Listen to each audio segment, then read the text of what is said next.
Speaking of smart young things, we are now going to bring together a panel of emerging talent from Infrastructure New Zealand's Emerging Talent Network, representing the millennial view of the future.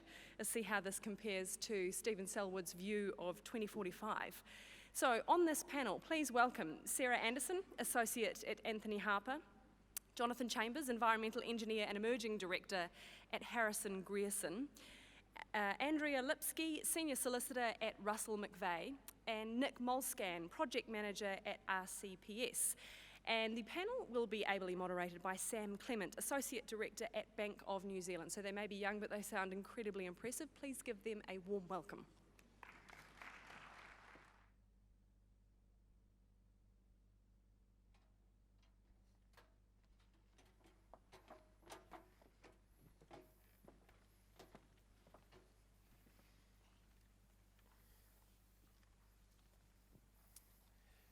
Tēnā koutou and good afternoon to you all. My name is Sam Clement and I am Associate Director in the Infrastructure Finance team at the Bank of New Zealand. I've been part of the Emerging Talent Network since inception in December 2016 when BNZ hosted the first event. The network since then has grown from strength to strength and now boasts over 600 members. In June, we successfully launched our next chapter in Wellington with an address from the Honourable Shane Jones and a few of his fellow MPs from across the House. Today, I'm joined by 4 of my fellow Emerging Talent Network Organising Committee members to provide our perspectives on the future of infrastructure within this country. This is a voice from the millennials in the room, which we'll hope will provide somewhat of a different view to some of the other delegates you have heard from today. We're not presuming to be experts, and we're not certainly conscious that our views may not reflect our generation as a whole. For context, when we talk about millennials, we're also including Generation Z, so this roughly means anyone born between the years 1980 and 2015. I'll be moderating the panel this afternoon, and joining me is Sarah, Nick, Jonathan, and Alexandra. So we have a panel with diversity of thought through our various professional backgrounds. We've got a construction lawyer, a project manager, an engineering consultant, and a corporate lawyer. And of course, you always need a banker in the room too. So firstly, on the perspective of millennials and their importance of their voice within the infrastructure sector. Sarah, you touched on this a little bit in your address at Building Nations last year, but why should we have a panel of millennials? Well, so at the welcome function yesterday, I spoke to a man and I told him about the panel, and he said, just take a moment and look around the room and canvass the average age of the people here. And he said, you're an absolute minority here, and you've got an opportunity to have a voice, and you almost have a duty to use that voice. And so we're a minority in this room, but we're really not a minority in the wide world. Globally, we make up 50% of the population, roughly, and most of the global working force. We also have a different perspective, and in large part that's shaped by our backgrounds. We grew up with access to the internet, which makes us more connected, and also, I guess, creates this expectation that there'll be rapid change. So this may sound a little conceptual for some. What's the relevance of this in the infrastructure sector? I guess we would have different expectations, and that should drive what infrastructure is provided. Some of the trends that define our generation, we tend to prioritise travel and experiences over starting a family early or starting a business. And we also, about 50% of us say that we'll start a relationship with a company based on their ethics, or we will stop a relationship if we don't like what they're doing. So if you're wanting to influence millennials or understand them, whether you're a political party, whether you're a body like Infrastructure New Zealand, or a company, I think you need to pay attention to what millennials want. Great. And Jonathan, from your perspective, why do you think it's important in a forum like this for people of our generation to have their voice? Right, so I think one of the things Infrastructure New Zealand does really well is to challenge the dominant discourse when it isn't delivering best outcomes for New Zealand. And I think if you look at the subject matter of this conference, it's all about improving social outcomes. We're talking about housing and affordability. We're talking about environment. We're talking about transport. So I'd say we're all futurists and we don't even realise it. And I suppose if you look at emerging challenges, especially around unaffordability of housing and the climate crisis that we have on our hands, there's a dilemma and there's a trade-off there that needs to be made between inter and intra-generational equity. And this is obviously most particularly visible around the climate, environment and resource management piece. So to return to your question, I think the benefit of this panel and also the benefit that we've been given through the platform that Infrastructure New Zealand has provided us, thanks guys, is to really raise the profile of the intergenerational aspects of current policy development and also emerging trends that we're seeing. But even further than that, it's to challenge the dominant discourse when it isn't delivering best outcomes for future generations. Great. So just drilling down on that a little bit more, I'll bring Alex, you in if I could please. What would you say would be the most, say, important theme within the infrastructure sector, particularly for millennials? So I think in terms of themes, the biggest one for us is technology. And not just technology in itself, but that rapid rate of change that we're seeing. Technology is changing at an exponential rate, right? You've got computer processing speeds that are doubling every 18 months. We've got smartphones, smart devices, apps. We've got social media platforms. This is the environment that millennials grew up in, and it's how we interact with each other and with the world around us. And it's kind of funny when you think about it, because things like Uber, which wasn't even a thing 10 years ago, and now I can't even imagine life without it. And I guess getting quite radical now, you know, for millennials, things like driverless cars, which I was very disappointed to hear that Peter Mercy didn't mention, they're not an if, they're a when. And it's because of this mindset that we've got, that we are used to change, we expect it, and we expect it to happen quickly. And when it comes to infrastructure, historically at least, infrastructure changes have not been that rapid. In fact, they used to occur very much in stepped changes. So take, for example, the elevator. 1853, Otis comes up with this idea of the safety device, which means that people no longer plummet to their deaths. Brilliant. It changes the way that cities are shaped, right? Like suddenly they go upwards, you've got density increases, then you've got rich people now live in penthouses because they don't have to climb stairs. We have this huge change that happens like on a fundamental level across the board.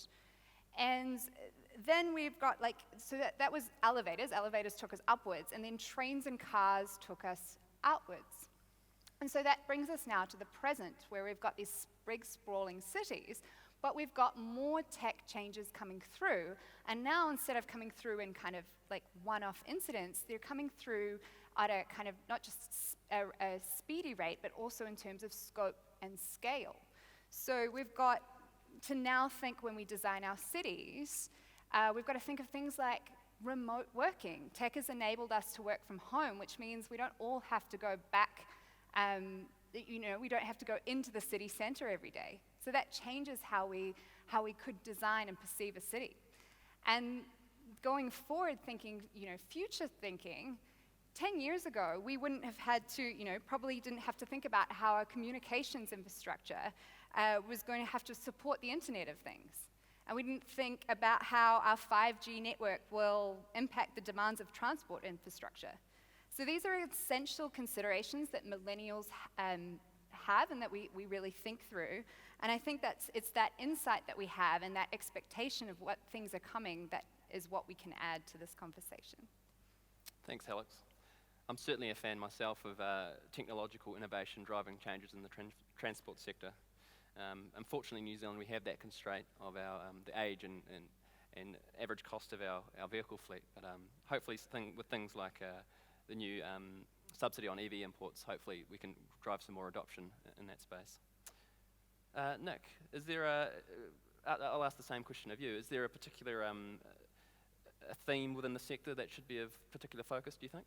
Yeah, I think, as Alex mentioned, tech's a big one, and how the fourth industrial revolution is going to affect everything, especially infrastructure, is something we need to consider. But for me, a huge one is just building a sustainable future, and one that really takes into account and prioritizes the well-being of our communities.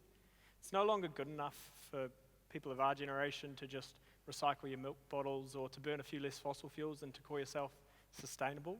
That word's actually taken on a really broad meaning for us, and whether that means providing affordable housing and transit, promoting mental health, enabling social mobility, or definitely combating climate change. These are all part of the vision that we see for ourselves in a sustainable future. Infrastructure is in a unique position where it can actually be the guiding hand that really shapes a lot of those outcomes, or, as we heard earlier, the physical platform for prosperity.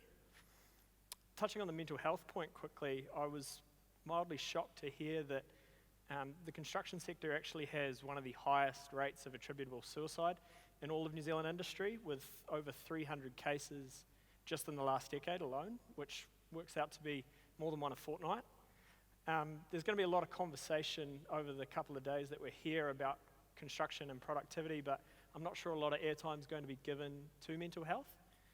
With the constrained market the way it is, margins are increasingly tight, pressures continually mounting, perhaps we need to really acknowledge the negative impacts of poor mental health on the sector as a whole, and in the same breath probably acknowledge the sacrifices that we may have made in the past to optimize efficiency or to meet that traditional bottom line. But on the other hand, I am encouraged to hear globally the emergence of more of a triple bottom line framework where you're not only taking into account the financial success, but also measuring social and environmental outcomes. Actually, the Business Roundtable just this week, which is a collection of almost 200 CEOs from the US's top companies, changed their statement of purpose to not have quite such a single-minded focus on shareholder returns, but is now incorporating things like diversity, communities, inclusion, and the environment, which I thought was a really cool thing to see. But yeah, I guess I'd just really encourage the room to take a pretty honest reflection as to how you're measuring success and the outcomes within your organizations. Don't shy away or be afraid to ask the difficult questions, because you can be sure that at some point the millennials you're employing will start to ask them of you. Yeah, particularly that much more holistic view, right? Sarah, I'll move on to you if I could. The health of the construction sector is very topical at the moment, given the well-publicised challenges a number of our contractors are facing. From your perspective, can you elaborate on this a bit more, if you could? Is it just risk allocation gone too far, or is there more at play here? Yeah, I mean, I see a lot of construction contracts, and I think risk allocation plays a huge role in it. There's almost this industry acceptance amongst those who draft contracts that you can just push a lot of risk onto the contractor. And there will be projects where it's reasonable to do that, but when you have things like warranties that the site conditions are perfect when you haven't even seen the site, if you've got hard time bars where you have to notify of an extension of time or a variation within 10 working days, these don't apply to most contracts. It's not a reasonable risk allocation. But because we have this market trend, I think contractors feel a lot of the pressure, and so in a competitive tender, they are essentially pricing in a lot of that risk. They're not pricing in a lot of that risk and are taking the hit on the margin. So I think that's problematic. What's the potential solution then, do you think? I mean, the new government procurement guidelines are trying to address this, and they are shifting towards being more risk aware rather than risk averse, and it remains to be seen how that will play out. What I would like to see is this, I mean, government contracts are a small amount of the contracts that we see in the industry, and potentially there's some scope for bringing it to the subcontractor level, or to bringing it potentially to regional contractors where there are infrastructure works in those regions. It might be possible for the government to run parallel subcontract tenders at the same time, and then nominate those to the head contractor. If we're having set form head contracts which are difficult to change, it might also be possible to have standard form subcontracts that lock in that same risk allocation. I think that might be a way that we could drive a fairer allocation of risk in the industry. Yeah, sure. And Alex, is there anything you'd like to add on that? Yeah, so going back to your original question, I think there's two big key considerations to think about when we're thinking about the health of the sector. So one of them is to do with innovation, and the second one is to do with sustainability. So with regards to innovation, I guess we need to really ensure that the industry has that ability to innovate in a way that enhances the efficiency and the social utility of our infrastructure. So I agree that risk allocation is a huge part of that. And I guess the question I have, and maybe a question for tomorrow, is do we really expect contractors to bear the risk and the cost of innovation? That's something we really, really need to start thinking about. And to my second point, which is about sustainability, that's not just a question of reducing waste and using plastic cups and all that. It's also about the sustainability of our industry as a whole. So MB has told us that we need 60,000 more skilled workers in the construction industry by 2026. So one of the things we're going to have to think about is how do we market this industry to the next generation? How do we make this cool? How do we get people engaged? So those are my two kind of big thoughts around the health sector. So if I'm hearing you two correctly, it's about getting more people into the industry, making sure they have sustainable jobs, and making sure that the companies, the contractors, are incentivized to stay in the game, right? Is there anything else? It's a bit out of left field, but I also want to jump in there and say actually health and safety in general should be more of a priority. I think despite the legislative changes, I think we don't prioritize it. We tend to say we'll draft 4 pages of special conditions and that'll deal with health and safety. And I think everyone in this room has probably heard the phrase health and safety gone mad or health and safety police. And that's the attitude that we have towards legislation that's aimed at getting people home at the end of the day. I used to work at Walt Disney World, and when you start working there, they drill into you that health and safety, that safety is number one. And I mean sitting in a windowless room with Mickey Mouse for 2 days straight level of indoctrination. But what it does is it creates a directive from the company. They tell you safety is number one. It's more important than customer service and efficiency. It's more important than cost. And every single employee knows that. And if you step over the line or if you do something that's not safe, people will call you out on it. We don't have that in New Zealand. We don't have that in our industry. And I think because health and safety is so often linked to time and cost. It costs more to do things safely and it takes more time. And when you've got an industry and you've got contractors who are on the ground, what they're trying to do is finish the contract on time and under budget. I don't know that it can be prioritised. And I'm not sure what the solution is, but I think delinking time and cost from that consideration might make a start. Yeah, sure. Because it's a cultural thing, right? And there's a trade-off there. Like when things get costly like that, it'll just fall out the window. And with health and safety, it's probably one of the ones that shouldn't be the case. Yeah. So last month, the government announced a suite of regulatory reforms to help protect and improve drinking, waste, and stormwater quality. An important step in the ongoing reform program. And we heard from earlier today from the Honourable Nanai Mahuta a bit on this, and there's more discussion on this topic in tomorrow's program. Jonathan, I know water's something near and dear to your heart.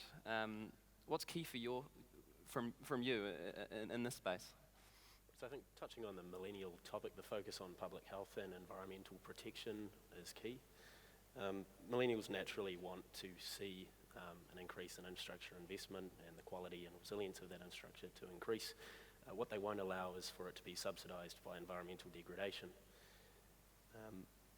And actually the most recent Deloitte Global Millennial Survey showed that, and this is a global survey, I think 13,000 people across the world, climate change and environmental degradation were actually the number one most important global issue from their respondents, and that's ahead of income inequality, unemployment, and terrorism. So I think with the water reform, you have a great opportunity then to relate to those people. So on the water supply side, I think there's a clear mandate for a regulator, and I'm really looking forward to hearing more about that tomorrow in the water stream. Good pun. Looking at the wastewater and stormwater reforms, I think it gets a little bit more difficult. There's clearly a huge capital investment required, but the playing field doesn't seem quite level. I think particularly for the stormwater reform, there does seem to be a lack of good data available, which is potentially getting in the way of properly understanding what work needs to be done to meet appropriate standards and what the cost of that might be. And given that I think the reform of both of those waters are primarily targeting environmental protection, the question really is how can we know that we are putting our money in the right place if we don't have the data to back it up? And I think the approach that's being taken there in terms of chasing better data collection and implementing best practice standards on a national level is the right way to go. But despite that, I think if we are forced to defer the bulk investment in stormwater infrastructure, if it's 1 year, 2 year, 10 years, as a result of the lack of good data, then it's absolutely imperative that we are studying and forecasting how the problem statement might change in that time and what the costs associated with that could be. Yeah, you raise a really interesting point there. Those fresh and stormwater impacts are probably something we almost got away with historically, right? Given less awareness, lower population base, so lower impact. There's been a lot of discussion today, and it's quite reassuring. A lot of people have mentioned climate impacts, sustainability, resilience in infrastructure, and the likes. Are we going along the right direction, or do you think more needs to be done in this area? Right, that's a big question. Look, I think at this point, sustainability isn't something that you can get a pat on the back for. I think a lack of sustainable practice is actually conspicuous. And really urgent action is required to limit global warming to 1.5 degrees above pre-industrial levels. I was really impressed to see the steps that private organisations are taking to reduce their emissions and publicly report on them through the Climate Leaders Coalition, which does represent, I think it's about 60% of New Zealand's gross emissions. And government has also taken some good steps in this area, based on taking the recommendations of the Productivity Commission's report a little bit further. If I could make a bold statement, though, what I would hope to see is a parliamentary declaration of a climate emergency. A declaration of that kind could help to unify civil service and orient it towards more sustainable practices. And as we have seen in the last 6 months, we've got 13 local, regional and unitary councils declaring climate change emergencies, and they represent 3/4 of our country's population, so great leadership there from a local level. Great, thank you. Nick, like myself, whilst you've spent, more recently you've spent a lot of your professional career in Auckland, you're actually born and bred in the regions. I myself was born over the hill here in Tauranga and grew up in Nelson, but have now called Auckland home for 8 years or so. Regional transformation was a key topic this morning. From your perspective, what role does localism play in infrastructure?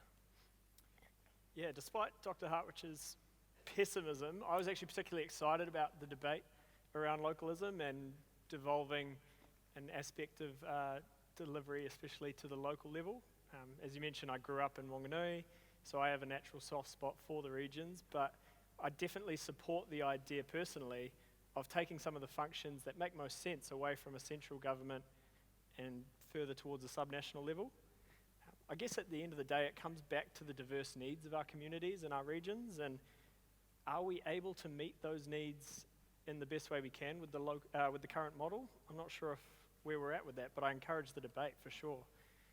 A great strength of New Zealand is in the diversity of our regions, and I think that any change in thinking really needs to have the flexibility to empower the strength that we have in the diversity.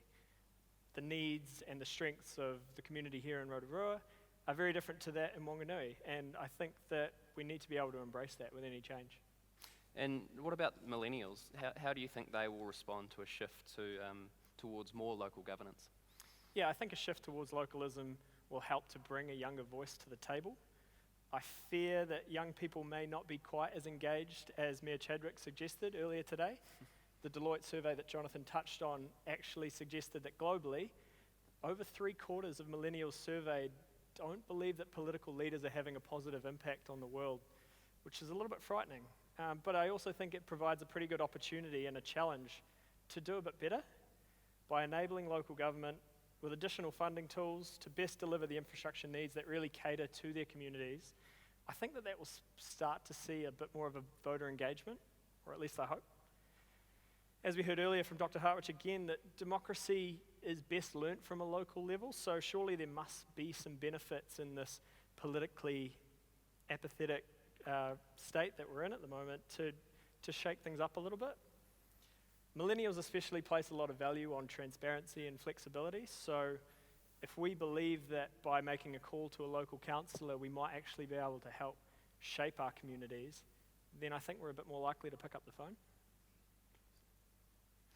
So, do millennials live in the regions? Is there an issue there in terms of the millennial voice? Yeah, it's a good point, really. There's no denying the growing trend towards urbanism, especially in the younger generations, and I think that, I'm obviously a case in point. I grew up in Wanganui, I went to school down south, and then I packed my bags and moved to the Big Smoke for a job. So there's also a lot of evidence, as Sarah touched on, that millennials are valuing experiences and other things over the quarter-acre dream of yesteryear. Additional to those job opportunities, there's cultural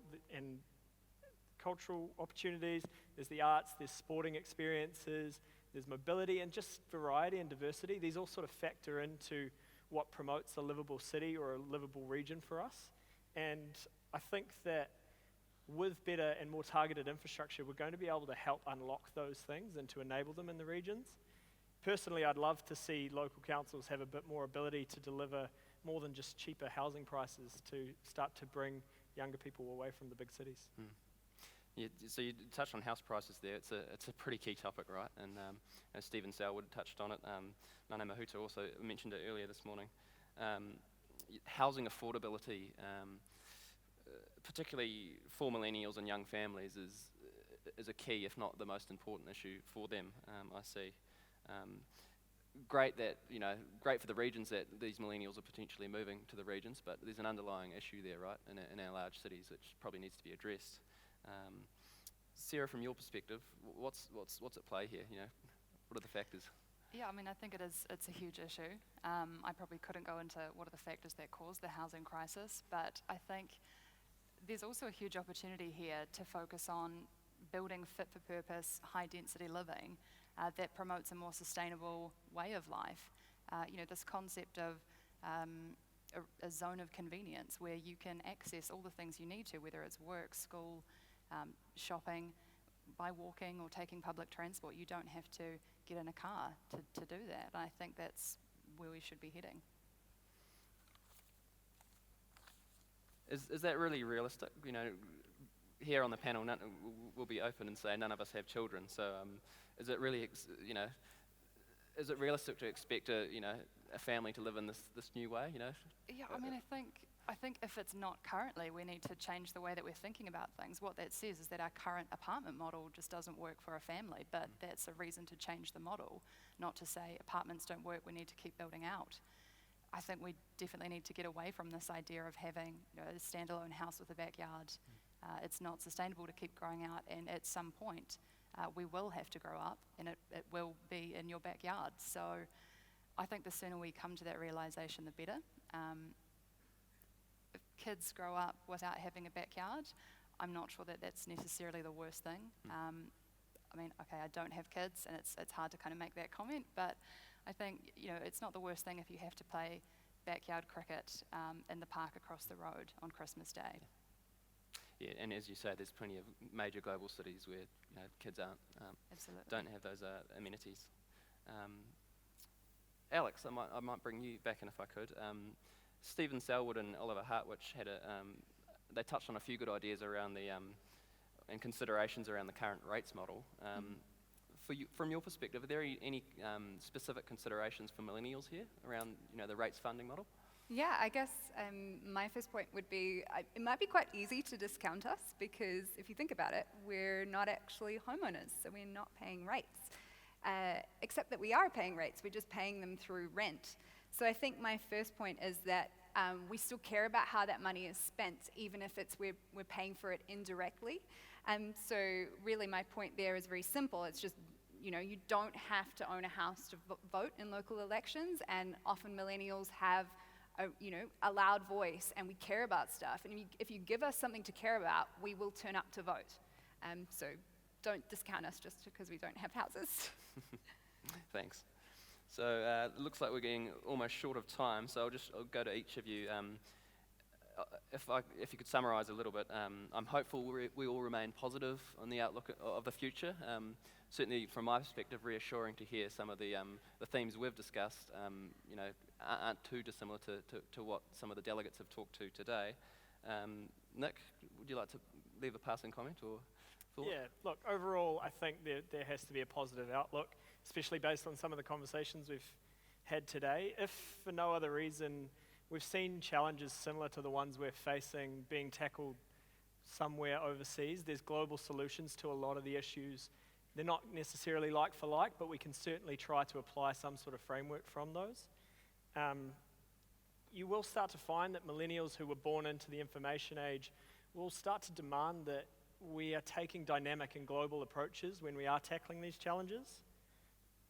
We face some really, really big issues and challenges to reduce this infrastructure deficit, but we definitely shouldn't shy away from getting stuck into those just because we're comfortable. And there was, in the Deloitte deep dive with Sir Howard Bernstein earlier this morning, we talked a little bit about how Kiwis are a little bit tension averse and we don't like having the difficult conversation because we don't like creating that conflict. And I think that that's a real cultural shift that would be great to see. We need to be prepared to move quickly, to think really aspirationally, and to take a little bit of a risk at time. We saw from the delegation that a national development model or some incentives for local government to start delivering growth, these are things that will really shift the conversation in New Zealand. And I guess to finish with, I'd just challenge the room to really embrace the difficulty of breaking the status quo, especially if it's going to deliver better well-being and outcomes for our communities. Thanks. Jonathan, parting thought? Much more shorter than Nick's, please. I'll keep it super short. Look, I think what we need, three things. We need local and regional partnerships, whether like discussed today or like we're seeing with the Auckland-Hamilton train line being discussed this week. We need a global frame of reference, planning especially in our smaller metropolitan centres. And last but not least, we need a climate and sustainability stream at Building Nations in 2020. Thanks. Alex, from yourself? Nice and short. Think flexibly, design adaptively, and build with change in mind. We're going to have some pretty crazy ideas. I'm going to talk to some of you about driverless cars. That's the kind of stuff that changes. Like, this might sound radical now, but that's how we make change. We challenge the status quo. So keep doing that. Great. And Sarah, are you positive about the outlook? I am generally positive. I think we could talk all day about things we can complain about, but in general I think positive things are happening. The Infrastructure Commission, even the new procurement guidelines, and I will be controversial and say Kiwi Build. These things might not work out the first time and they might take reframing, but I think the fact that we're starting is a positive step and you can't help but being optimistic. Great. Well, thank you all for your time. Appreciative of Infrastructure New Zealand for giving us the forum to share our voice, and the audience here today for listening to our respective views. So thank you very much.